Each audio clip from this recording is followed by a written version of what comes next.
you know the phrase, extend the olive branch? Yeah. I think part of that being authentic or part of willing to do that means being okay with this person not even taking it. Oof. Okay. All right. Like part of that authenticity about friendships. And here's the thing. That's the vulnerability that people don't want. Especially, right. I mean, and you know what's crazy? What? Dudes will do the craziest thing to get back with a girl. Never do that for their boys. Look, ever do that for their boys. Look, I have a saying that I think you might find funny. We have all simped and fallen short and look over the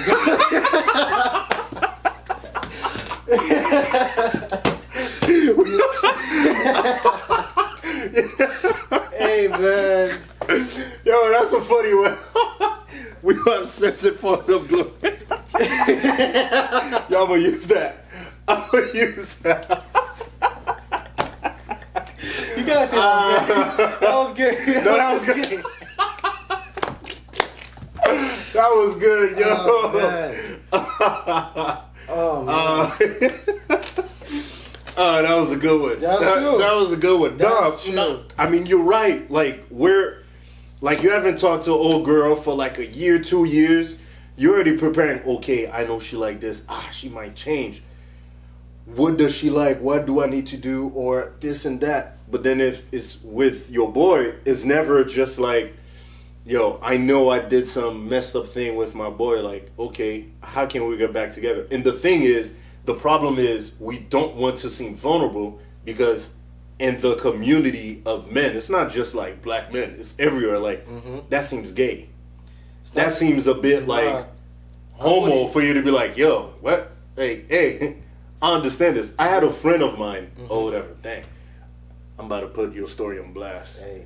But I'm not going to say any names. I had a homeboy who was a friend with another homeboy. I'm going to keep it at homeboy. So when they were friends, they were cool, vibing, chilling.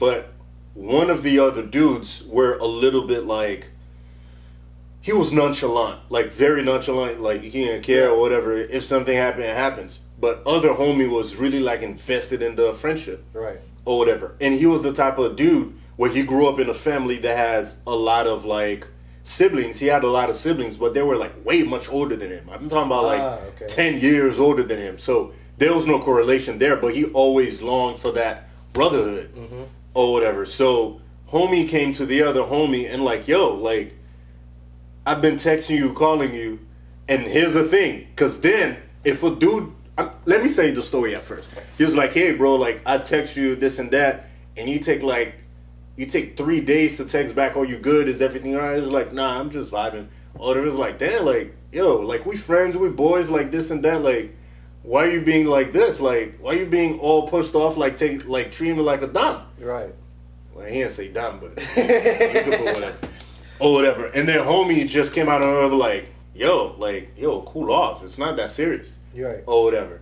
But for him, it was. So then when I finally met him or whatever, and we, like, cooling together and everything else, and then he's telling me the story, I was laughing at the story with him because he's laughing or whatever. But then I know that kind of, like, he felt kind of hurt through that. Because he's been looking for, like, a brotherhood where it's just, like, not just a brotherhood, just a brother, man. Like, somebody around his age that he could just vibe. I'm not talking about, like, somebody 12, 15. I'm talking about, like, mid-20s dudes. Yeah. You feel me? So, and the thing is because the way that he brought himself and be so vulnerable and open, other dudes gonna look at that and be like, hey, that's that don't look too good. I don't think it's of that route. I think generally we have a sense of fear about being vulnerable. True. Because yeah, again, you're right. That authenticity, you're definitely right. You have to be brave enough to not just extend the olive branch, but be completely okay with that other person not taking it. You are definitely right. So sometimes that vulnerability makes us shy away from it. You're right. Like, I might be brave enough to, like, extend this towards you, like, come at you, like, hey, I want to extend this friendship towards you. I want to rekindle this thing kind of thing because I value this. I value you. But that fear of this person not taking it at all, like, if people, like, it's almost like seeing an earthquake or seeing, like, a tidal wave come at them. It's like they shiver in fear to where, like, yo, they don't know what to do. Yeah. To the point where they're reacting. It's like you corner a tiger. Now they're fighting back. Now they're doing, their fight or their flight reaction, which people most likely fight.